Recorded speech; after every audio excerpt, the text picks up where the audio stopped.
So this video is the CIA's most valuable spy, apparently. 1992, four Americans from the CIA drove out of the U.S. Embassy in Moscow, pretending they were on their way to a birthday party. They knew a KGB surveillance car was trailing them. As soon as they turned the corner, CIA case officer Bill Plunkett opened the passenger door and quickly slipped out. To fool the KGB, one of the wives carried what looked like a birthday cake. But hidden inside was a life-sized cardboard cutout of Plunkett, which, when inflated, gave the illusion he was still in the passenger seat. The real CIA officer would jump out of the car and put on the mask, dressed up like a Russian, and would proceed. Plunkett was on his way to meet the most valuable American asset the CIA ever ran inside the Soviet Union, Adolf Tolkachev. In the Cold War, being a Russian mole for the Americans wasn't just dangerous, it was a death sentence for those who were caught. But Adolf Tolkachev was willing to take the risk, driven by a deep anger at the Soviet regime. His wife's mother had been executed during Stalin's Great Terror. Her father had been sent to a gulag, a brutal forced labor camp. By the late 1970s, Tolkachev had grown disenchanted all over again. Daily life was a struggle for food and clothing. But very, very few people acted on it. And that's what made Tolkachev different. He acted. The intelligence Tolkachev gave the U.S. on Soviet air defense technology was extraordinary. The CIA estimated it saved America billions of dollars in research and development. But in the end, Tolkachev wasn't caught by the KGB, but by someone within the CIA. More on that betrayal to come. Tolkachev had been desperately trying to approach the CIA. He first tried on January 12, 1977. CIA Station Chief Robert Fulton was filling up his car at a gas station used by American diplomats when a stranger walked up to him and asked, "Are you American? I would like to talk to you." Before Fulton could respond, Tolkachev slipped a note through his car window. He said he wanted to discuss matters on a strictly confidential basis. But back at headquarters, CIA leadership feared it was a classic KGB trap, so they ordered no contact. Tolkachev tried again and again. For more than a year, the CIA ignored him, but he refused to give up. Finally, on March 1st, 1978, everything changed. As Moscow Station Chief Gus Hathaway and his wife Karen were getting into their car near the U.S. Embassy, Tolkachev approached and handed over a letter. I, Tolkachev Adolf Georgievich, was born in 1927 in the city of Aktyubinsk. At present, I work in a combined laboratory in the position of leading designer. He worked as an engineer at Fazatron, the Soviet Union's top-secret radar facility, where he designed the radars used in Soviet fighter jets to attack and defend the USSR in the event of war. In his letter, he revealed top-secret details about the Soviets' look-down, shoot-down radar, technology the US wasn't even sure Moscow had mastered.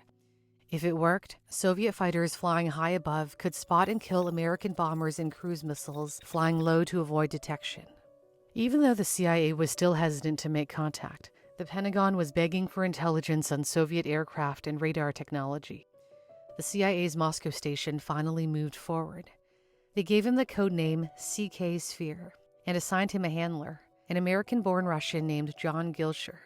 On August 24, 1978, Gilsher hid Tolkachev's first spy kit inside a construction glove and placed it behind a phone booth near Tolkachev's apartment building. Inside was invisible ink, carbon paper, and a one-time pad for encrypting messages. The CIA instructed him to write an enthusiastic tourist letter beginning with, "Dear Gramps, zounds, I can't really believe it, but here I am in Russia."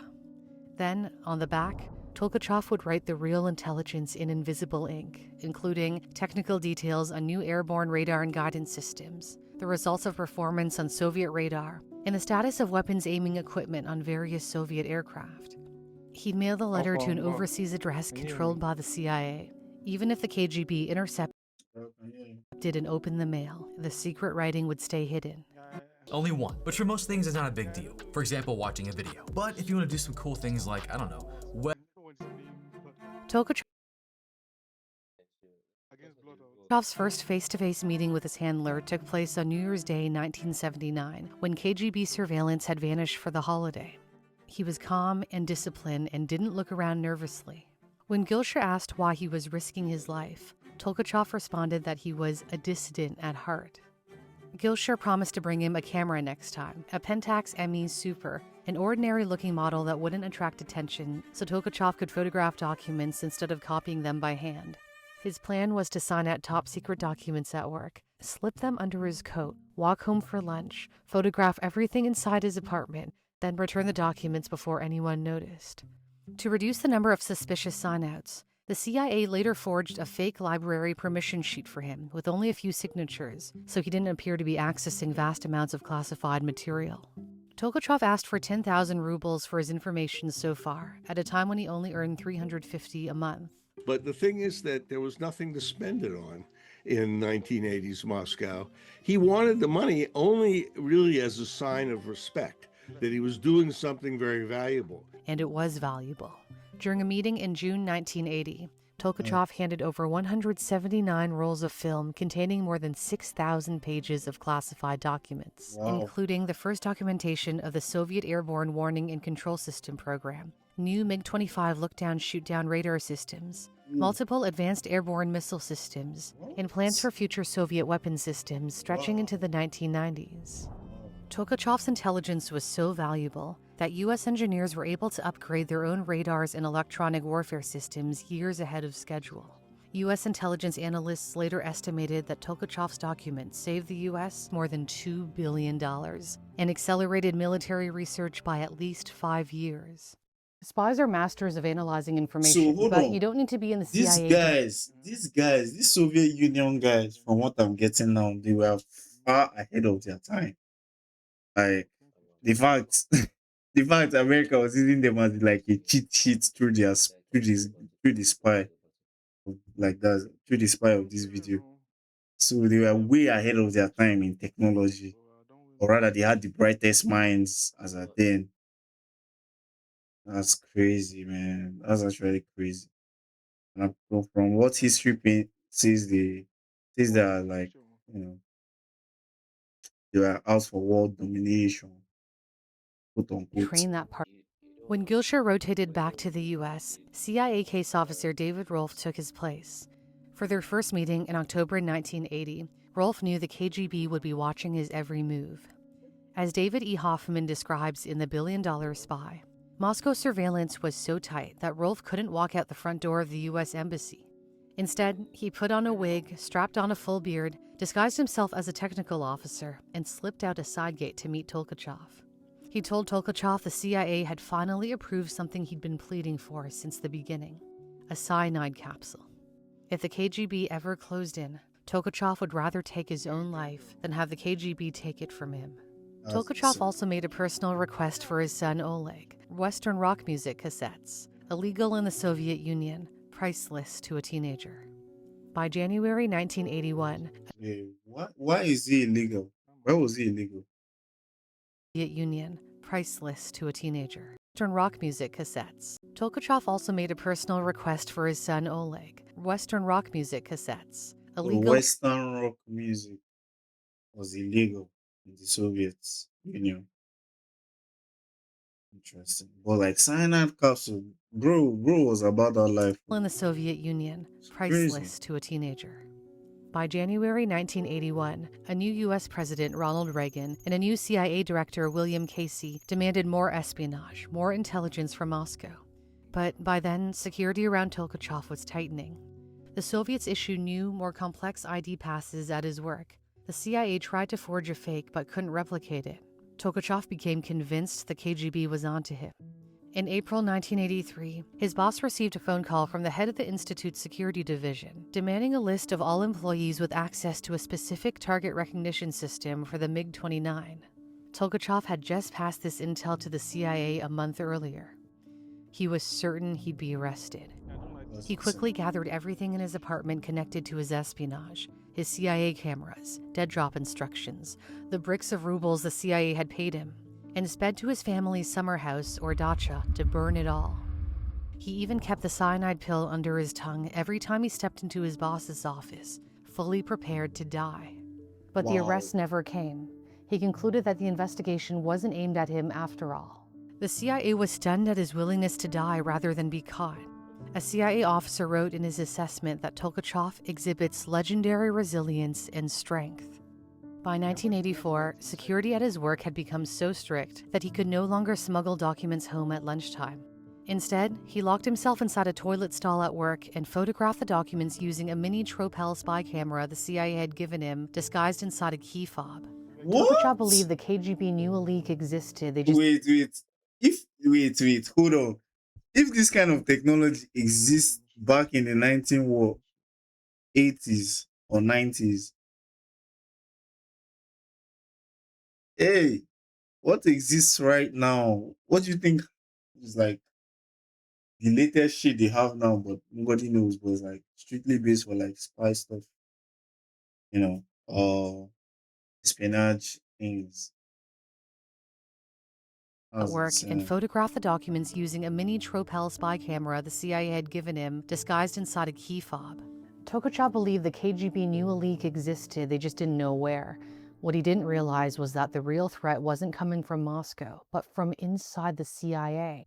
Far away in Washington, D.C., a CIA officer was about to set in motion the chain of events that would destroy Tolkachev. That's In insane. February 1982, the CIA unexpectedly selected a young officer, Edward Lee Howard, for a coveted Moscow post. He spent the next year on the Soviet desk in D.C. reading Moscow station cables. That's when he came across references to CK Sphere, Adolf Tolkachev. But then, just as he was being groomed for a deep cover status in Moscow, he failed his polygraphs. He lied about his drug use, alcoholism, and petty crime. The CIA demanded he resign or be fired. Howard was furious. One day, he walked straight into the Soviet consulate in Washington and left behind a note offering to sell CIA secrets for $60,000. Ah, Eventually, the KGB reached out. When he flew to Vienna in January 1985 for his first meeting with the KGB, they treated him like a VIP, pouring drinks, serving caviar, and giving him the one thing he craved the most. hold on, what's caviar, bro? I heard it's like something eggs. Caviar, caviar.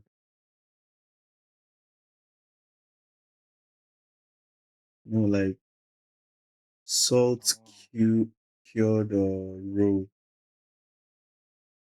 What is caviar and why is it expensive?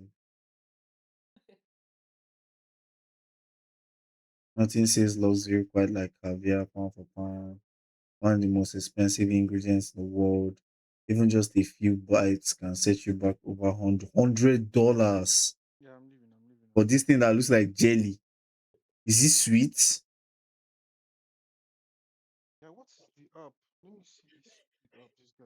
Caviar is cured unfertilized fish eggs. What?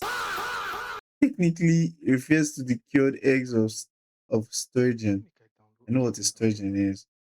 A type of fish. Uncured eggs are called raw, but over time the word caviar has come to be used for several types of raw, even uncured and non-sturgeon varieties. Very small range in color from bright orange to nearly black. They look like little beads covered in oil, blah blah blah.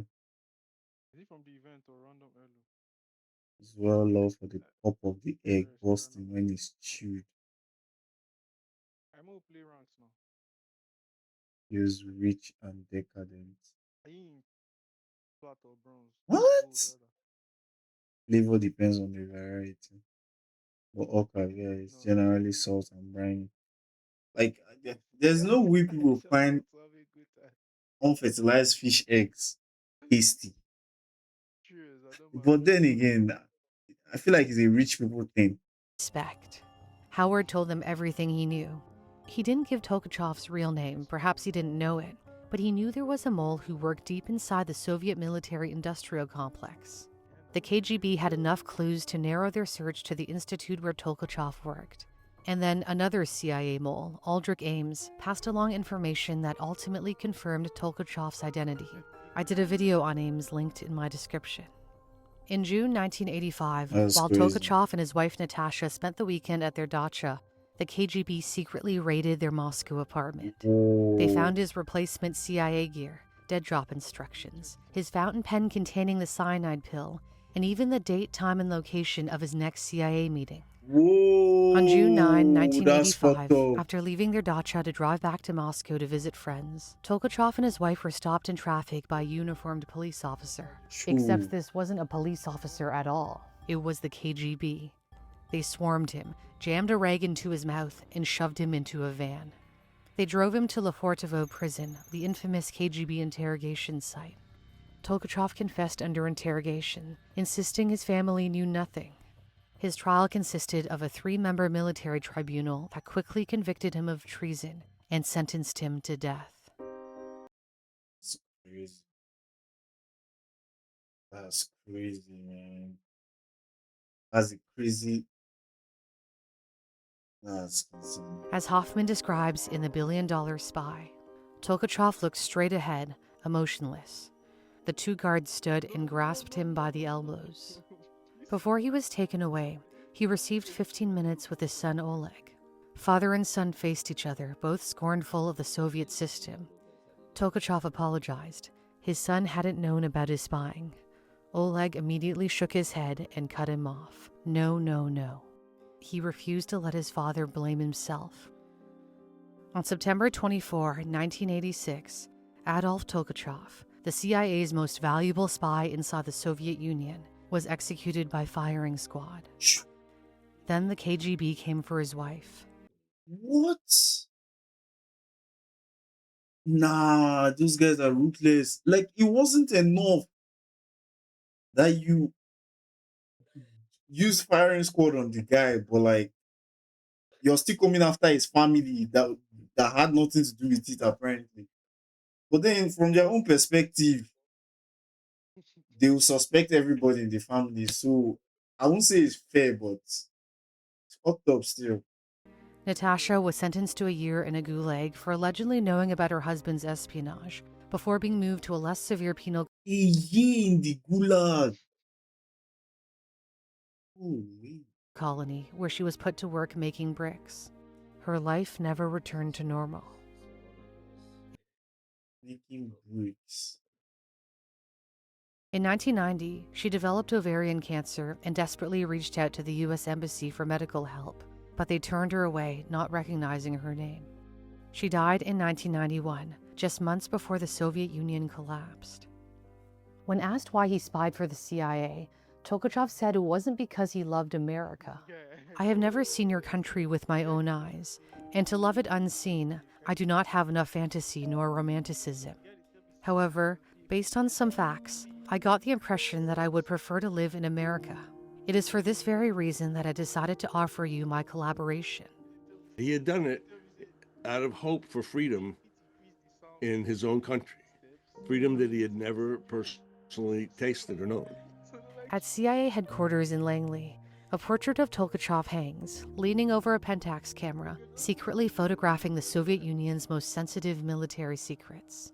A clock shows the time nearing 12:30 p.m., the end of his lunch break.